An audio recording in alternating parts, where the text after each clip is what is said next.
AEW Revolution airs Sunday night on pay-per-view from Daly's Place in Jacksonville. Revolution last year was one of the best shows all year, so we can only hope this year's show comes close. It'll be a little bit different, obviously. You're not going to have a packed building of people, but they are expecting 1,300 fans in the building at Daly's Place, which would be a pandemic record, I believe. I don't believe they've had that many people in the building yet since the start of all this madness. The buy-in pre-show match has Thunder Rosa teaming with Riho to take on Dr. Britt Baker and Reba. That is the pre-show match. I expect a win for Thunder Rosa and Riho, probably with Reba taking the fall. Better be Reba taking the fall and not Britt Baker.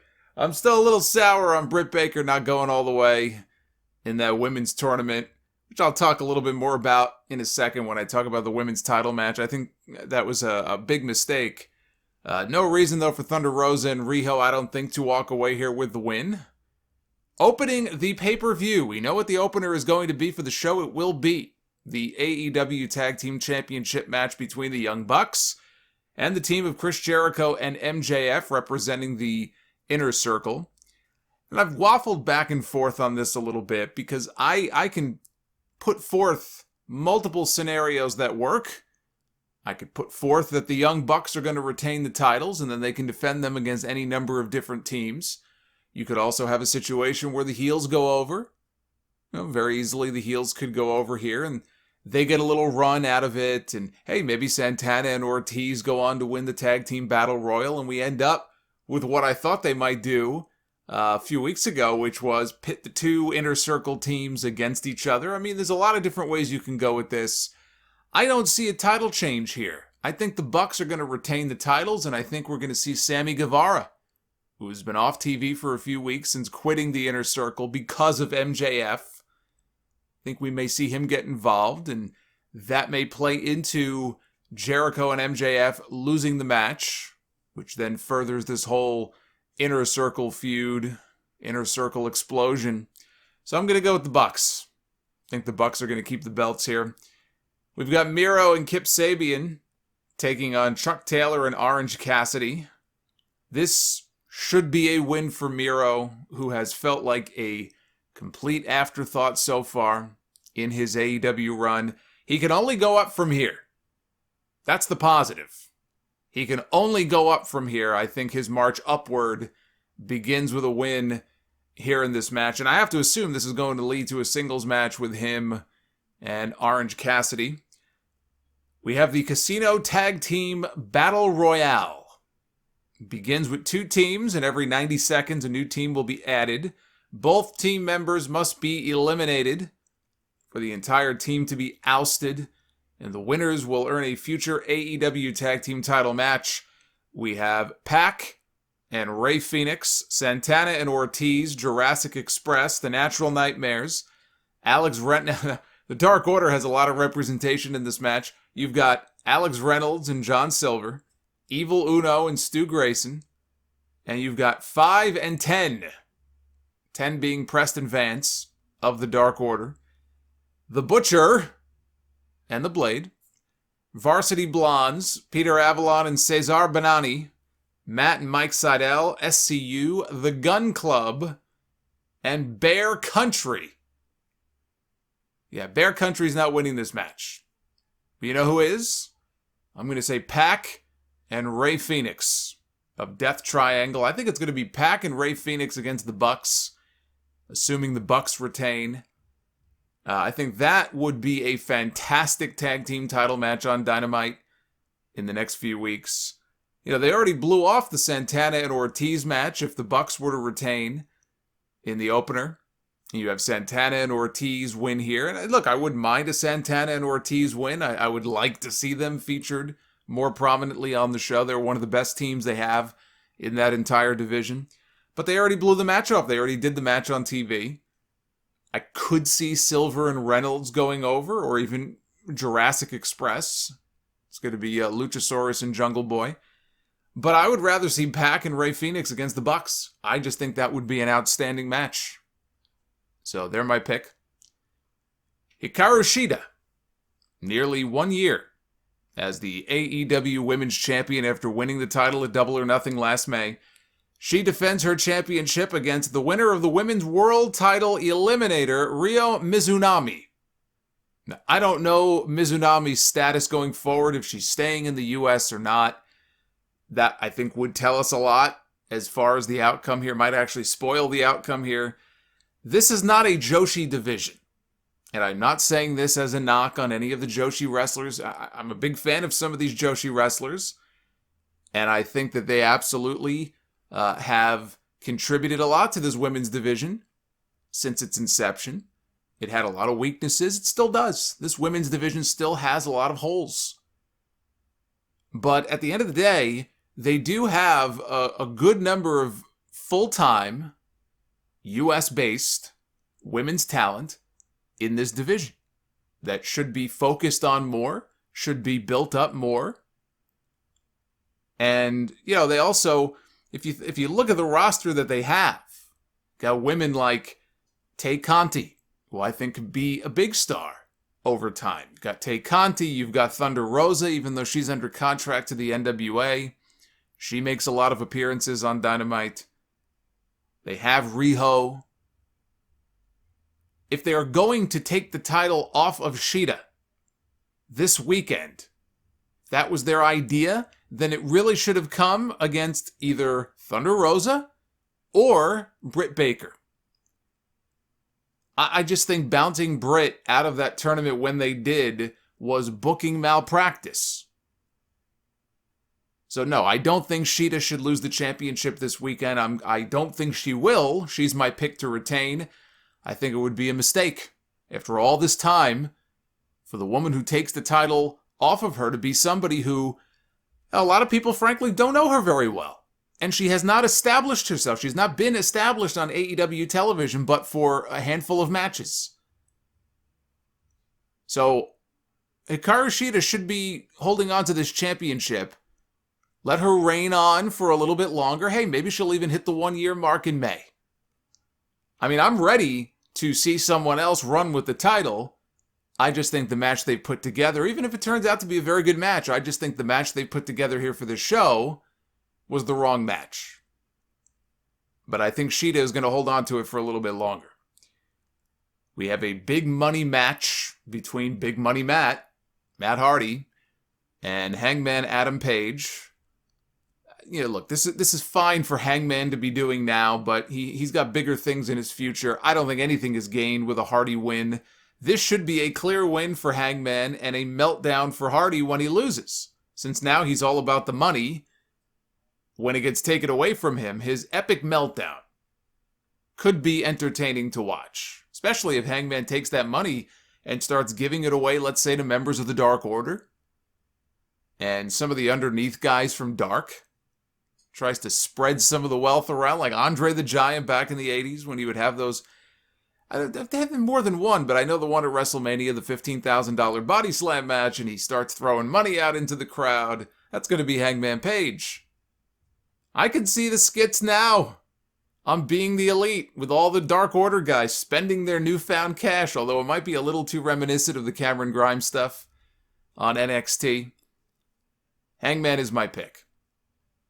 We have the Face of the Revolution ladder match for a TNT title match against Darby Allin on Dynamite this Wednesday. Per Tony Khan, if Darby cannot compete due to any injuries he might suffer in the street fight at Revolution that he is going to be involved in, then he will be stripped of the title and a new champion will be crowned.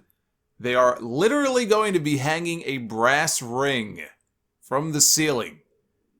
And in order to win, the winner must grab the brass ring and pull it down. Cody Rhodes, Penta El Cero M, Scorpio Sky, Lance Archer, Max Caster of the Acclaimed, his partner currently out with a knee injury, and a mystery sixth entrant who has not yet been announced. Hence why it is a mystery. Without knowing who is going to be filling that final spot, and I don't know who it is. I mean, I've heard every name from Carlito to Ethan Page to Sammy Guevara. Although the way Tony Khan has talked about it, it is, I believe, somebody new.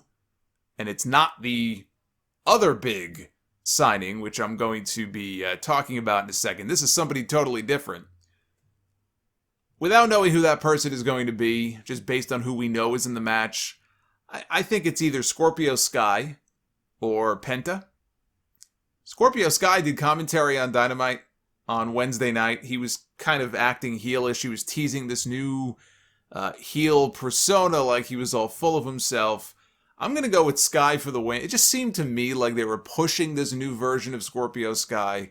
Makes me think that he might be going over here, getting that match with Darby this Wednesday. I tell you what, though, especially now that I hear about the brass ring stuff, this would have been a great spot for Miro to literally grab the brass ring in this ladder match and then go on to take the TNT title from Darby Allin. You could argue, is it the right time to take the championship from him? Darby hasn't had it for very long. I think that was one of the predictions I made on the prediction show at the beginning of the year, that Jungle Boy would be TNT champion before the year was out. I didn't see Jungle Boy beating a babyface like Darby for it. At some point, Miro would take the title, and maybe later in the year, Jungle Boy beats Miro for it. This could have been that. Instead, you've got Miro toiling in this tag team match. Now look, who's to say that he can't wrestle in the tag match and then come back out and be the mystery sixth person in the match? But it sounds like they're saving that spot for somebody new. But man, when I look at this match, and then especially the brass ring stuff, I thought, man, this is the perfect spot for Miro. And then it just launches him, coming out of this best friends Orange Cassidy stuff. It just vaults him right into the TNT title picture. And I can't help but look at this and just think that it's a missed opportunity. But I'm going to pick Scorpio Sky. And in his first match in over 5 years, since Night of Champions against Seth Rollins for the WWE Championship, Sting returns to the ring to tag with Darby Allin in a street fight against Ricky Starks and Brian Cage representing Team Taz. You've got Sting in his first match in 5 years, teaming with the TNT champion. I don't think they're losing this match. In fact, I'm fairly confident they're not going to be losing this match. I'm going with Sting and Darby. Hopefully Sting will make it out in one piece. I don't believe this is going to be cinematic. It's going to be a street fight. They're going to be brawling all over the place. I'm sure that Sting will know his limitations and they'll do their best to protect him. But look, he's been cleared.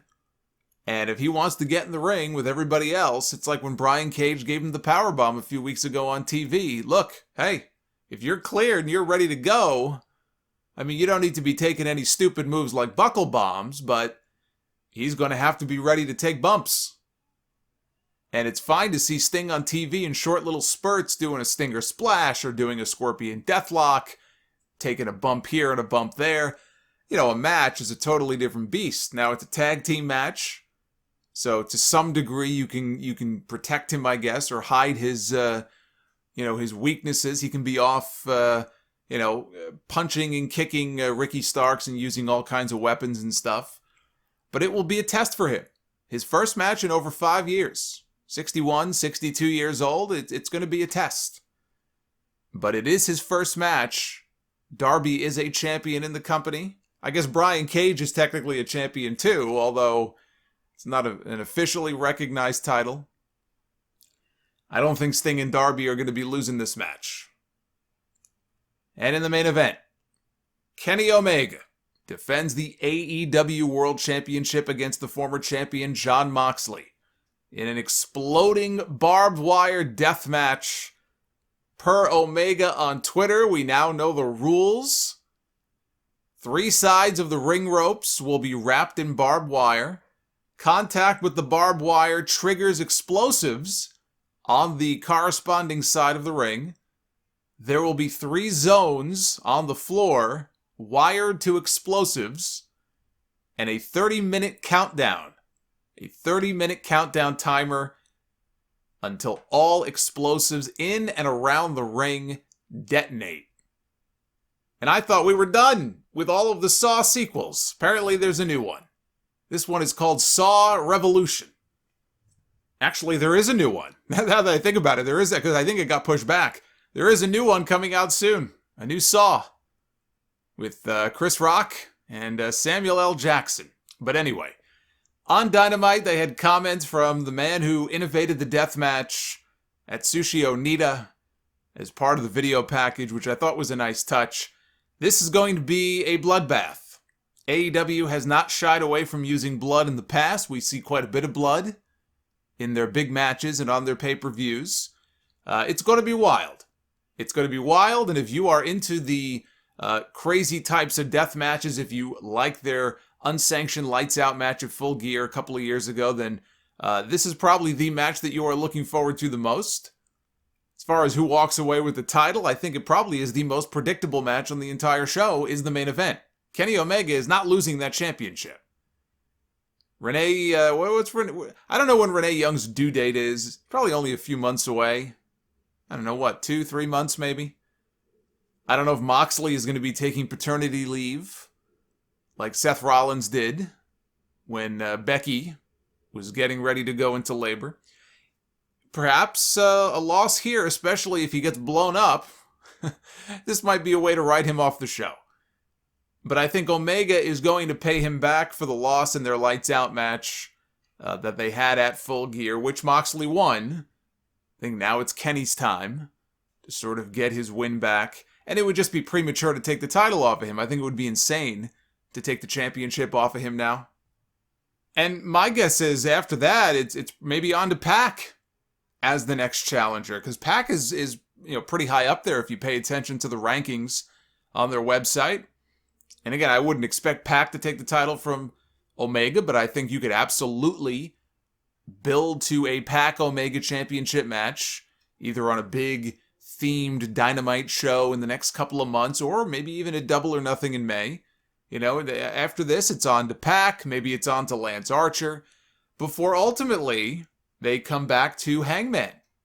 All roads, I think, for Omega do and should lead back to Hangman at some point. Doesn't feel like it right now, because Hangman is hanging out with Matt Hardy, he's hanging out with the Dark Order, but they have time to sort of elevate him back up into a position where it feels like, all right, now it feels like he's ready to challenge for the championship and revisit his rivalry with Kenny Omega. Now is not that time, but in a few months, it should be different. We also keep this in mind. We don't know who might still come over from New Japan if they do start exchanging talent, if they're going to work together more often as the year goes on. And maybe somebody from New Japan at some point will challenge for the AEW title at some point during the year. Can you imagine Omega defending against Okada? It could happen. It is not out of the realm of possibility. That would be an attraction for the AEW audience. I think it would be a very big attraction. They would have to find a way to explain it, since they have rankings and they don't include talent from Impact or New Japan in those rankings, but you can always find a way to explain these things. But Kenny Omega will walk in as the champion. He will walk... Well, you know what? I shouldn't say he'll walk out. Given the nature of this match, neither man might walk out. They might be carried out. But when his body is transported out of Daly's place, Kenny Omega will still be the AEW World Champion. Now, Paul Wight, The Big Show, although his new catchphrase is no more BS, which is a very clever play on words, Paul Wight made his debut appearance on Dynamite Wednesday night talking to Tony Schiavone, and he made a very big announcement. He said he's going to have the biggest scoop ever. And he will also be on this show to announce the signing and put into contract, those were his words, as he said on Dynamite, put into contract a Hall of Fame worthy talent that is a huge surprise and will be a huge asset to AEW. I think it's a great hook for the pay-per-view, but now they have set us up for disappointment if the name turns out to be a letdown. And, I've heard people tweet me and say, Solomonster, it's the fans' fault. Because the fans are running rampant with speculation. AEW they just made a very simple announcement on Wednesday. And the fans took it and they ran with it. Well, no shit. What do you expect the fans to do? You have the Big Show standing there using words like biggest scoop ever. And Tony Khan has only stoked the fires on podcasts and conference calls and interviews in the days since then. It's not even just Paul Wight. Tony Khan has gone and he has upped the ante even more. And getting people even more interested and excited about, who's this big name going to be? So, yes, the fans do have a tendency to let their expectations get the better of them. We know this. But it is not fair to blame the fans because AEW knew exactly what they were doing. They wanted the fans to run rampant and run wild with speculation, with the hope that they would talk about this nonstop, which they have, and it would entice them that much more to want to buy the pay-per-view on Sunday. From a promotional standpoint, brilliant move. As long as you have a payoff worthy of all of the anticipation and the excitement, then go ahead and promote to your heart's content. All I'm saying is you now are going to have a lot of people who have very high expectations that you have set because you knew what you were doing when you made this announcement. Don't blame it all on the fans. All I'm saying is they now have to deliver a major, major Hall of Fame worthy name. And so all anybody has been talking about the last several days is who is this person going to be? Even some of the wrestlers who their names have been brought up, they've been playing with people's emotions and posting videos and teasers and stuff on social media. They're trying to play into things. They're having a little bit of fun with it. And look, it's fun to speculate. When you have a podcast like I do, you can do that sort of thing. So I don't mind the mystery. I'll join in. I'll speculate. Big Show made the comment, it's not who you think, which I took as a nod to it not being CM Punk. Because aside from maybe Brock Lesnar, the only name that he could possibly be referring to when he says that is CM Punk. And Punk went on Twitter and Punk said, no, it's not me. As did Batista. Batista said they're going to have to come up with another word that is used specifically for professional wrestlers who actually mean it when they say they're retired. Currently, the word retired has zero credibility by pro wrestling standards. And he put a little facepalm emoji at the end. I believe Big Dave. I think Big Dave got exactly what he wanted. He always, for years, talked about the perfect end to his career would be wrestling and losing to Triple H because of what Triple H did for him at the beginning of his career. Triple H is the one who gave him his big break in WWE after he was called up to the main roster. When he got picked, him and Randy Orton got handpicked to be members of Evolution.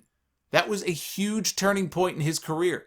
And at WrestleMania 21, Triple H put him over. At the next pay-per-view, Triple H put him over. They had a Hell in a Cell match. 3 straight pay-per-view main events. Triple H did for Batista what he didn't do for very many people back then. He put him over. And Batista never forgot that. So he wanted to make sure if I'm going to come back, because he wasn't sure he would ever get that WrestleMania match, but if I ever came back and I wanted to have my big retirement match, I wanted to be against Triple H and I want to put him over. And that's what he did at WrestleMania 35. And now Batista is off in Hollywood making movies. He has a whole other career for himself. So no, I don't believe that it is Batista. I take him at his word. I believe he is probably thoroughly disgusted at all these different pro wrestlers who say they're going to retire and they never do, and he doesn't want to be lumped in with all of them. And I think Batista is happily retired. Now, he also specifically said Hall of Fame worthy, which would imply this person is not yet in a Hall of Fame. Remember, though, we're talking AEW here. So we don't know if they're talking WWE Hall of Fame or if they're including the Wrestling Observer Hall of Fame, because we know how much the AEW folks and Tony Khan and Kenny Omega and all of them, how much they do care about things like the Observer Awards and the Observer Hall of Fame. So just keep that in mind. Maybe they're not just referring to the WWE Hall of Fame. Tony Khan did say it is a male, so it is not going to be a female, so you can forget all the Tessa Blanchard stuff or Lita and Trish Stratus. It's not them. He said it's a male. He said it is one of his favorite wrestlers of all time.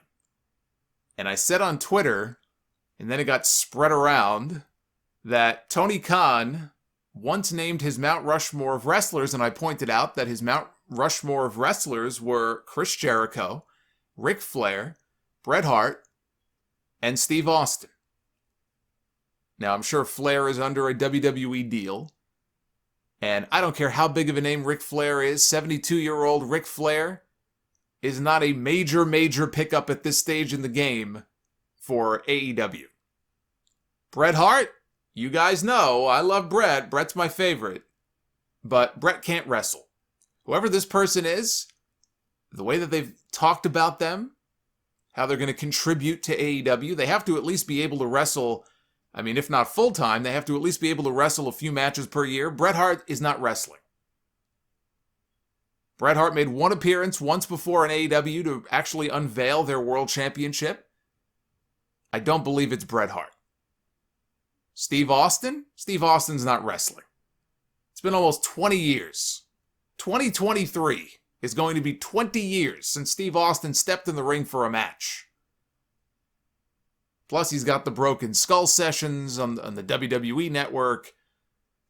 If AEW can manage to ever pick up Stone Cold Steve Austin just because of who he is and how big of a star he is still, it would be a big deal. But it's not Austin.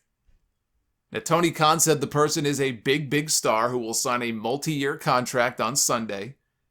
Tony Khan was a massive ECW fan. He attended some of the old ECW arena shows, including Chris Jericho's Final Night in ECW at a show called, they did a show in 96 called The Doctor Is In. He was there in the audience for that show. Now, I mention this because another name that I've seen bounced around quite a bit the last couple of days is Rob Van Dam, who has his own WWE Icons special, like the one they just did on Yokozuna. And I think Beth Phoenix maybe is the next one. They have one on RVD that's going to be airing in the next several weeks. If it was Rob Van Dam, it would be disappointing. This is not the RVD of 10 years ago. When RVD was in his prime in ECW, and when he first came to WWE in 2001, he was the one guy who came over who I watched, and I every time I saw him in the ring, I was impressed. Each time I saw him, he would do something different, the way he would move. He was just this freaky athlete. He could do things that nobody else in the company at that time was doing. He was fun to watch. Even a decade ago, RVD could still do things that he probably shouldn't have been able to do. All that stretching. That's what I credit it to. All the stretching over the years that he's done. This ain't that RVD anymore. The RVD in 2021 ain't the RVD of 10, 15, or 20 years ago. And he's also talking to WWE right now about a documentary, maybe doing a book with them, like a book deal. So I would be pretty stunned if it turned out to be RVD, but like I said, also disappointed. I don't think that he rises to that level of this big star, like all these words they're using. It would be a disappointment. Mark Henry is another name I've seen mentioned. Mark Henry is very close with the Big Show. The two of them are like best friends. And he recently said on Busted Open Radio that he's lighter and trimmer than he's ever been in his life. He's about 325 pounds. And he plans on wrestling at least one match sometime in the next 6 months. I don't believe it's Mark Henry. But you can't discount the possibility. Kurt Angle. Maybe he is the biggest name being thrown around so far. And I said this on Wednesday when I was doing my Dynamite stream. I love Kurt. Kurt's one of my all-time favorites. Few are better than Kurt Angle in his prime. Kurt Angle in his prime was a wrestling machine. Kurt Angle in his prime, he could be the goofy guy on TV. He could be the silent killer that he was during that period where he was in ECW and when he went to TNA. Kurt could do it all. Very few, if anyone, better in the ring than Kurt Angle. And Kurt Angle, even to this day, could be an asset in some ways to AEW. I'm not saying he can't be an asset to the company, but it would be a letdown. Even if it was Kurt Angle, it would be a disappointment. Kurt Angle in the ring is done. Done! His best days are behind him. He did not get the retirement match he wanted, or any of us wanted for him, but he is done. And he's one of these people. He posted a video on Twitter teasing that it could be him. I think he's just having some fun with it. I would think if it was him, AEW wouldn't want him posting stuff like that. So again, I think he's just messing around with people. But again, it's 2021. He's not the same performer he was. Let us not forget, it was not that long ago that we saw him working matches on WWE television. They had him doing the GM thing for a year, so he wasn't working, he wasn't wrestling matches, and he was moving around like a crippled up old man, because look at what he has put his body through over the years. It's no wonder. Still keeps himself in very good shape, but this is not the Kurt Angle that people remember. This is not the Kurt Angle that even when he went to TNA was such a valuable asset to that company and the matches he had with everybody up and down the roster, from Samoa Joe to AJ Styles and Sting and everybody in between. Christian. I've seen Christian's name mentioned quite a bit in the last few days. Now, Raj Giri from Wrestling Inc. initially reported that it's not Christian because he's signed to a contract with WWE.